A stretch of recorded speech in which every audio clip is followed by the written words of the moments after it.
ऐसा क्या हो गया कि जो इंसान 2008 में वर्ल्ड का 6th रिचेस्ट पर्सन था, वो इंसान आज लाइफ के उस स्टेज पे है जहां उसे अपने वाइफ के ज्वेलरीज तक बेचने पड़ रहे हैं। ऐसा क्या हो गया, 42 बिलियन डॉलर्स का मालिक आज बैंकरप्ट हो गया है। एक टाइम पे जिनकी कंपनी का वैल्यूएशन 75,000 करोड़ का था, आज उनके पास 2200 करोड़ नहीं है अपने बैंक का लोन चुकाने के लिए। मैं बात कर रहा हूं मुकेश अंबानी और अनिल अंबानी के बारे में। सो बैक इन 2002 जब धीरूभाई अंबानी जी एक्सपायर हो गए थे, that time he left the property of 75,000 crore behind him. उन्होंने ये चीज कभी इमेजिन भी नहीं किया होगा कि उनके जाने के बाद उनके दोनों बेटों का इसी प्रॉपर्टी के लिए डिस्प्यूट हो जाएगा। Basically the dispute was about the division, किस बेटे को कौन सी प्रॉपर्टी का पार्ट मिलेगा, और दोनों भाई चाहते थे कि रिलायंस कम्युनिकेशन उनको मिले। बट एक्चुअली में देखा जाए तो रिलायंस कम्युनिकेशन के फाउंडेशन को बिल्ड करने के लिए सबसे ज्यादा रोल मुकेश अंबानी जी का था, तो वही डिजर्विंग थे रिलायंस कम्युनिकेशन के लिए। बट अनिल अंबानी वो चाहते थे कि रिलायंस कम्युनिकेशन उन्हें मिले। इवन वो इस प्लान में सक्सेसफुल भी हो गए। जहां मुकेश अंबानी जी को रिलायंस की पुरानी कंपनीज मिली, वहीं पे अनिल अंबानी को कंपनी की रिसेंट राइजिंग कंपनीज मिली, जिसमें Reliance communication and Reliance power सबसे प्रॉफिट मेकिंग कंपनीज थी। और इन सब के बाद अनिल अंबानी बन गए वर्ल्ड के 6th रिचेस्ट पर्सन, जबकि Mukesh Ambani 5th richest person थे दैट टाइम। जहां मुकेश अंबानी जी की नेटवर्थ 43 बिलियन यूएस डॉलर्स की थी, वहीं अनिल अंबानी की 42 बिलियन यूएस डॉलर्स थी। दोनों भाइयों ने ऑलमोस्ट सेम लेवल से ही अपना बिजनेस शुरू किया था। But back to back Anil Ambani ने ये चीज शो की कि वो अपने बड़े भाई के साथ हमेशा कंपैरिजन में रहते थे। उनका माइंडसेट हमेशा उनसे compete करने में रहता था। अनिल अंबानी ने आफ्टर दैट बिग सिनेमास का चेन खड़ा कर दिया, which was a great success, which were having almost 700 plus cinemas house all over the India। अब जान के शायद शॉक हो जाए कि अनिल अंबानी साउथ मुंबई से नवी मुंबई आने के लिए भी चॉपर का यूज़ करते थे, और उस टाइम आए दिन मीडिया में इन दोनों के डिस्प्यूट की खबरें आती रहती थी। बट हद तो तब हो गई जब 2010 में अनिल अंबानी ने अपने ही बड़े भाई पे कोर्ट केस कर दिया on the price deal which they had done back in 2005। Any how ये केस मुकेश अंबानी जी जीत गए। बट इससे ये चीज़ तो क्लियर हो गई कि अनिल अंबानी ने कोई भी ऐसा चांस नहीं छोड़ा जहां पे वो अपने भाई को नीचा दिखा सके या उन्हें प्रॉब्लम में डाल सके। और वही 2010 में जिस भाई को उन्होंने कोर्ट तक पहुंचा दिया, उसी भाई ने 2019 में उन्हें जेल जाने से बचाया। 2019 में उनपे एरिक्सन का केस था, जहां एरिक्सन को 453 करोड़ देने थे। दैट टाइम मुकेश अंबानी ने उनका ये अमाउंट फिल करके उन्हें जेल जाने से बचाया।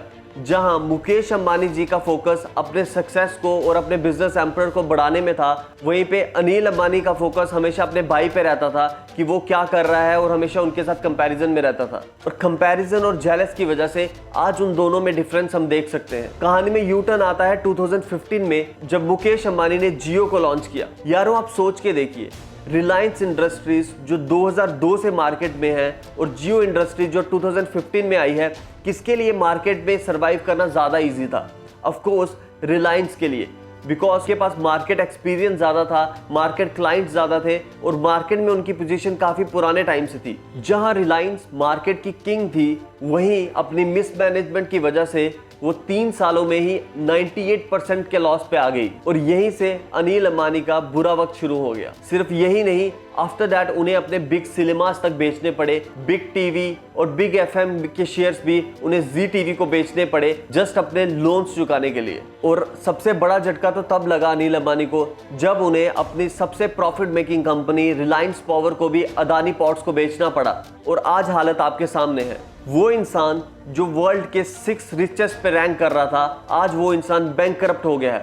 सो इस चीज को अगर आप एनालाइज करें, दोनों भाइयों ने, मुकेश अंबानी और अनिल अंबानी ने, जब ये बिजनेस टेक ओवर किया था, तो दोनों का नेटवर्थ ऑलमोस्ट इक्वल था।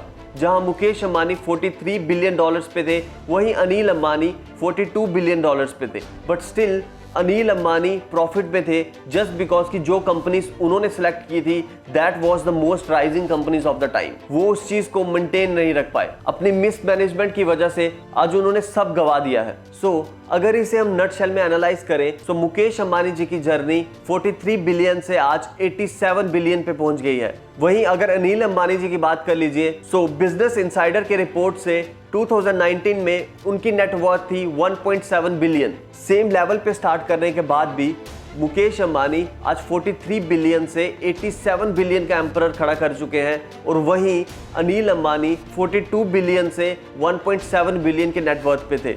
आई डोंट थिंक सो कि इससे बड़ी कोई भी जेलस की और कंपैरिजन की रियल लाइफ एग्जांपल आपको कहीं भी देखने को मिल सकती है। जहां कोविड के सिचुएशन में बड़े बड़े बिजनेसमैन लॉस पे जा रहे हैं, वहीं मुकेश अंबानी जी की नेटवर्थ 73% इंक्रीज हुई है इन 2020 कंपेयर टू उनके भाई जो 2020 में बैंक करप्ट हो गए।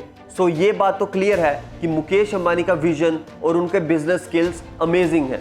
एज अ ब्रदर, अगर अनिल अंबानी अगर उन्हें एज अ मेंटोर रखते और उनसे एडवाइस लेते कि उन्हें अपने बिजनेस को कैसे ग्रो करना चाहिए, तो शायद आज भी दोनों सेम लेवल पे होते। बट उन्होंने इसका ऑपोजिट किया, हमेशा जेलस और कंपैरिजन से अपने रिलेशन खराब कर लिए और आज सिचुएशन ये आ गई है कि वो बैंक करप्ट है। अनिल अंबानी जी के पास एशिया का one of the best mentor था। मुकेश अंबानी जी के बिजनेस स्किल्स और मैनेजमेंट फैबुलस है। सो ही हैज द अपॉर्चुनिटी, उनके पास इतना अच्छा मेंटोर था जो उन्हें गाइड कर सकता था, जो उन्हें एड्रेस कर सकता था कि उन्हें अपने बिजनेस में क्या क्या स्टेप लेने चाहिए फर्दर मूव करने के लिए।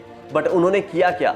उन्होंने हमेशा अपने भाई के साथ जेलस और कंपैरिजन में वो चीज़ें भी गवा दी जो उनके पास थी। He was not able to even maintain that wealth जो उनके पास था। Ultimately, he is today a bankrupt.